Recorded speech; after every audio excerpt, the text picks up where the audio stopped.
day I called, it's pretty much like the next day the scooter was on my doorstep. I was so happy with that because I was wondering how I was going to get around. And then even when I said I wanted to try the other the hands-free crutch, that was there very quick. So very quick shipping. I think that's important. When people decide that they want to try it, if it's there quickly, I think that's very important. The cost is well worth it.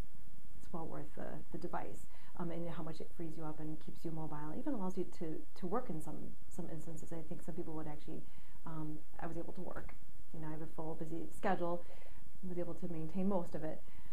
So when patients, some patients will say, I can't afford it. I think in certain situations it may be very true. However, I would say that most people probably could afford to do this because it does allow them to still work or still have the freedom to get around.